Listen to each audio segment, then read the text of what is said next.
$50, $100 bill. When it's tested, there's traces of cocaine on it. So again, every piece of paper currency that has been in circulation for at least 2 weeks has traces of cocaine on it. The largest cash crop in Kentucky and Oregon is marijuana. That's right. So what I'm saying simply is this: the underground economy that's truly been propping up the government has largely to do with the illegal drug trade. I'm putting it out there. You're giving me the opportunity. I'm dropping bombs. Talk to me. Thanks. Well, you're absolutely right. If you want, one of the components of this economy is the underground economy, and drugs play a very important part in American foreign policy and also in this economy. I'll give you one place like Gary. Most houses, most real estate, a great deal of real estate that's bought in Gary is bought through drug trade. If they did have drug trade, they would lose half the house market would crash.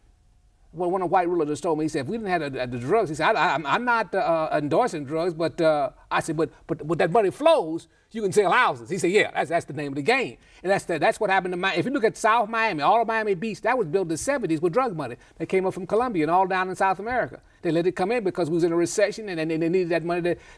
It's always been a game. And you look at, take, for instance, over in Afghanistan. The first thing the Taliban did when they came in there was two things. They told them, listen, there won't be no more drugs.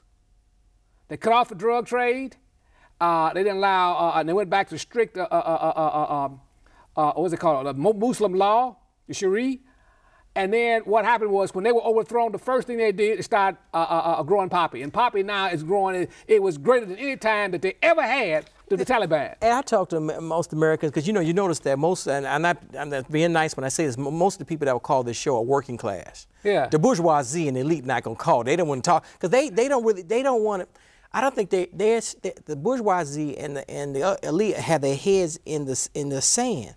They don't really want, of course they wouldn't want this thing to collapse, but they don't want to admit this thing is collapsing. Yeah, you knew a $500,000, $800,000 Mac mansion, and you can't hold on to it. You can't keep it, you can't sell it, you can't pay the profit, you can't pass it on to your children, and they ain't making enough money to hold it. That's right. It's frightening. I think a lot of them are really, they back of their mind, they know this is serious, but they don't want to admit it. And like you were saying earlier, well, let me say about this, most people don't understand about this war, these two wars over there. It's very basic. Afghanistan and Iraq. Iraq has oil, Afghanistan has poppy seeds. That's it, don't. Period. Period. Period. I mean, if Afghanistan, it's a mountainous area. Right. If they didn't have poppies, nobody would fool with that over there. That's it. It's poppy seeds, That's people. Right. It's very, very basic. And they say they can't find it, they can't stop it. Listen, they got satellites up there, they got those, what they call drones. Those drone planes. Yeah. And so they could spray that stuff anytime they get ready, but it's too much money. It's too much money, man. Grow the poppy. They talked about it in the Wizard of Oz. Poppies, poppies. No, okay, little joke there.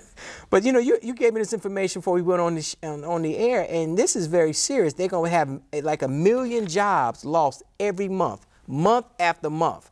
We could have, what, 5, 6 million jobs lost next year? Yeah, we'll probably have pretty close to 6 million on first year doing Obama's in there. I mean, he's trying... 6 million jobs. I mean, meaning that 6 million jobs, that's like a net loss. That's a net loss. But they make jobs and create jobs and lose jobs all the time. Net loss. A net loss of 6 million. Bush this year, we'll probably end up with over 2 million jobs lost. I figured that minimum Obama will probably do 3, because this thing is gaining speed, and he's the one that it's changing God. So he comes in, and let me tell you something real quick.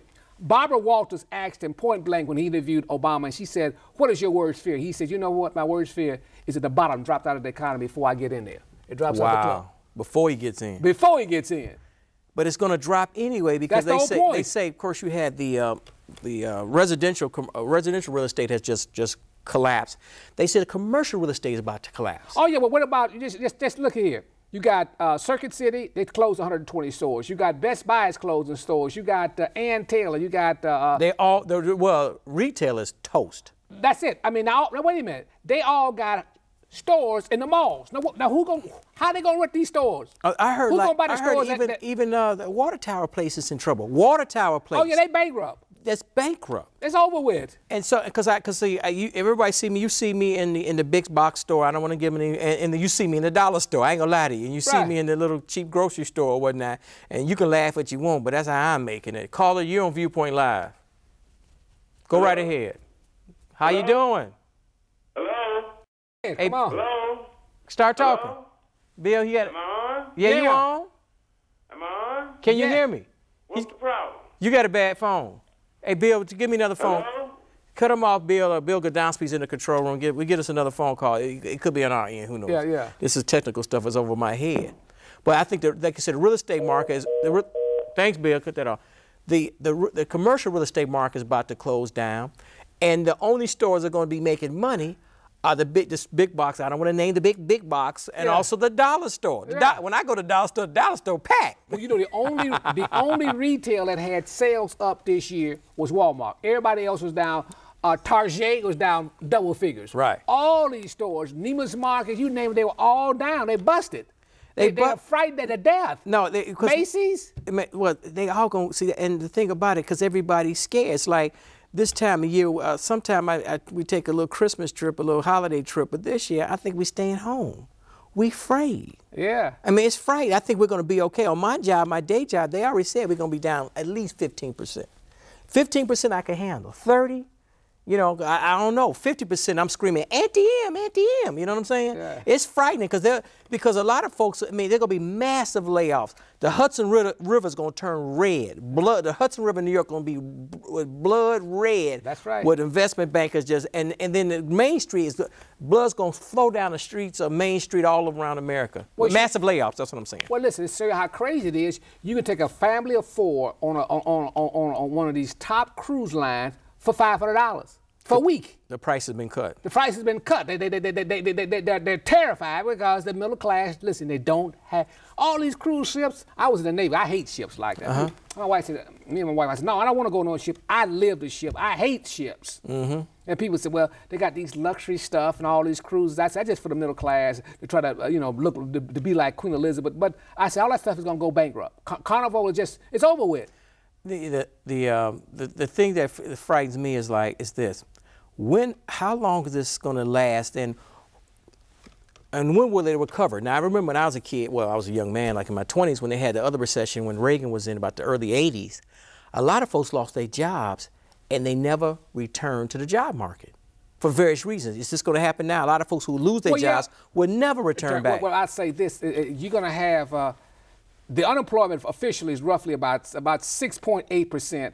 But that's the official. The unofficial is more like between 12 and 15%. 12? Oh, wow. And we lost 533 jobs in November. I mean, unemployed. But they didn't count 400,000 jobs because they were taken off the.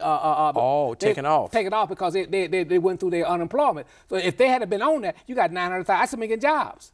So you can see then it's going to be easily, when Obama gets in, it's just going to go crazy. The system has violated all the spiritual laws. Right, and the unemployment benefits are going to run out. Oh, yeah. I'm going to tell you how bad. Listen, California is actually almost insolvent. Schwarzenegger now is having to pay his vendors in IOUs. I mean, they're giving you script. Here you go, you got $1 million from California, you know, perform some service in the state of California. They say, here's an IOU. It's a promissory note. You say, what the hell can I do with this? I can't pay my workers. The bank said, this is a joke, man. Caller, you're on Viewpoint Live. Go right ahead. Hi, I want to first thank you two black men for having this show. I've seen the show before, and I really appreciate it. I think it's a great show. I do want to say this. I think that we have to be careful in understanding the statement that you made prior about how they do purposefully crash the market in a certain amount of time in a secular cycle type manner. So one of the things that you have to realize is that as humans have a kind of driven purpose to try to destroy each other. So one of the things that you are going to see is that bloodbath you speak of, but it will be of the richer class because there is a power shift that's happening. When you talk about in the Reagan years, there was a new flux of individuals that were cash counting. They were receiving many of the funds. They were deregulating the system. And similar to then, we now have another deregulation period that we just went through, 8 years, actually 10 years if you think about when they impeached Clinton. And they impeached Clinton in '98, and so they had 2 years head start on crashing these markets in this manner and doing the destructive things that they did. I mean, when you saw the Iraqi gentleman that